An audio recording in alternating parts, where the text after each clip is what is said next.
ለምትቀበሉት መከራ በትዕግስት ለምትቀበሉት መከራ ምሳሌ የሚሆኑ ነቢያት አሉላችሁ።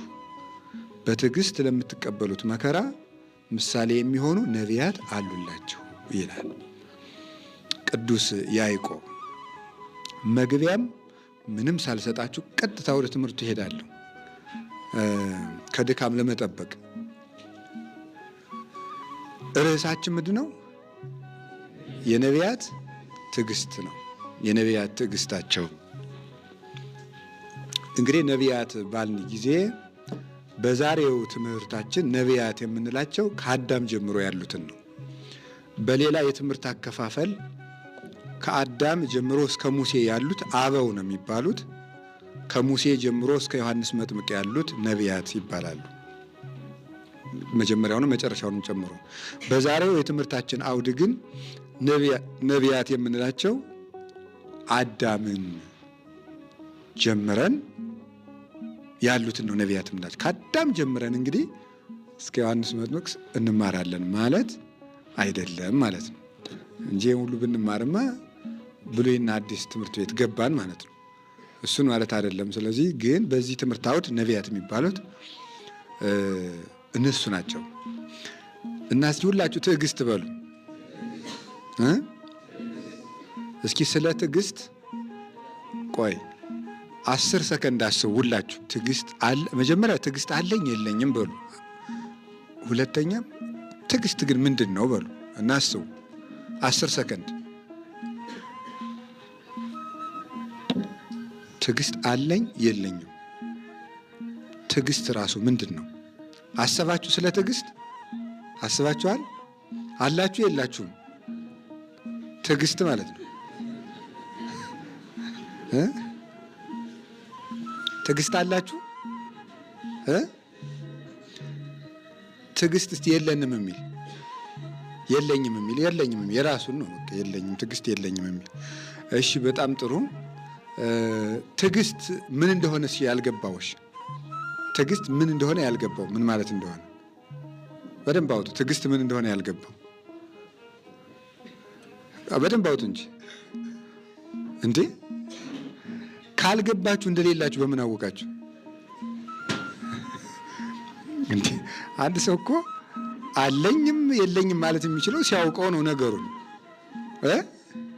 ካልገባችሁ ትዕግስት ምን እንደሆነ እንደሌላችሁ በምን አወቃችሁ? ይሄ እንትን ነው፣ ከባድ ነገር ነው። ስለዚህ ትዕግስት አላችሁ የላችሁም? እሺ አሁን ዛሬ እግዚአብሔር ቢረዳን ትዕግስት እንዲኖረን ነው። ቀላል ነገር አይደለችም፣ እውነት ለመናገር እንደሚያወጓት አይደለችም፣ ለእኔም ለእናንተም። በእግዚአብሔር ግን ቀላል ነው፣ ግን በራሷ ግን ከባድ ነው። እሺ ትዕግስት የሚባለው የመጀመሪያው እሺ እግዚአብሔር ያክብርልን፣ እንኳን ደህና መጡ። አይ የዛሬ ሳምንት አብረውን ስላልነበሩ በስብሰባ ምክንያት እንኳን ደህና መጡ በሏቸው። አዎ ድገሙ። አዎ እሷም ይቁም፣ ቁመው እንኳን ደህና ቆያችሁ ይበሉ። እሺ እግዚአብሔር ያክብርልን። እሺ አሁን እንረጋጋ። ስለታገስን አበምኔታችን መጡ ማለት ነው። የትዕግስት እኮ አንዱ ራሱ ነው። ስብከቱን ሳንጀምረው ዙሪያውን ስንዞር እሳቸው መጡ። እሺ የትምህርታችን ርዕስ የነቢያት ትዕግስት ነው። የነቢያት ትዕግስት በሚል ርዕሱን ተናግረን ወደ ማብራሪያው ሳንገባ ነው የመጡት ማለት ነው። እና ትዕግስት የመጀመሪያው ትዕግስት የሚባለው የነቢያት ትዕግስታቸው ምንድን ነው ስትሉ ለሚፈልጉት ነገርም እንኳ ቢሆን አለመቸኮል ነው። ትዕግስት ማለት አለመቸኮል ነው።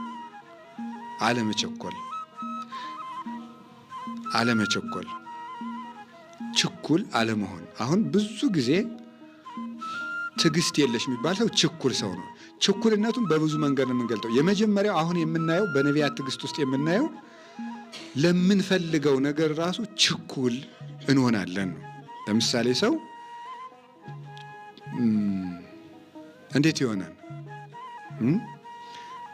ችኩል መሆን ማለት ነው ጥሩ ነገር ሊሆን ይችላል፣ ግን ቸኩሎ ነው የሚያደርገው እና ይበላሽበታል። ሳያስብ ስለሚያደርገው ወይ አይዘልቅበትም፣ ወይ አይጸናበትም፣ ወይ መልካም አደረግኩ ሲል ያበላሻል፣ ወይ ገደል ይገባል።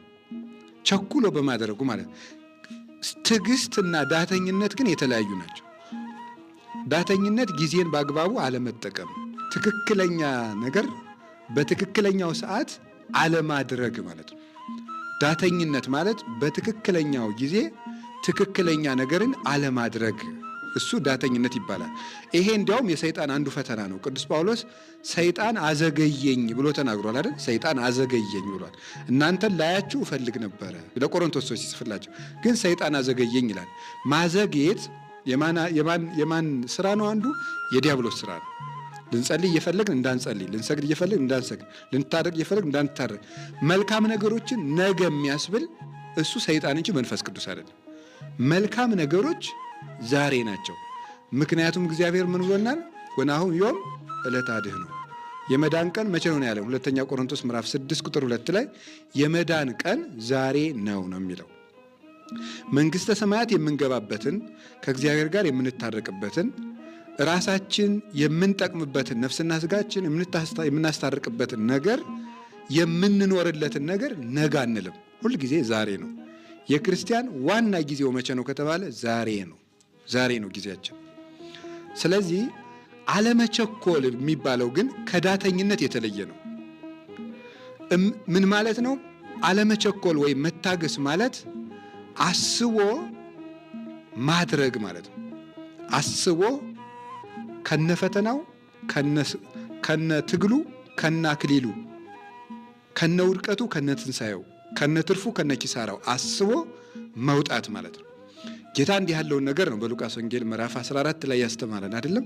ከእናንተ መካከል ቤት መስራት የሚጀምር ሰው ቢኖር፣ የሚፈልግ ሰው ቢኖር ቁጭ ብሎ ምንድን ነው አኮኑ ይነብር ወይ ሐስብ ጻይጻኦ፣ ቁጭ ብሎ ስንት እንጨት ስንት ድንጋይ ይፈጅብኛል ብሎ ቁጭ ብሎ ያስብ የለም ወይ?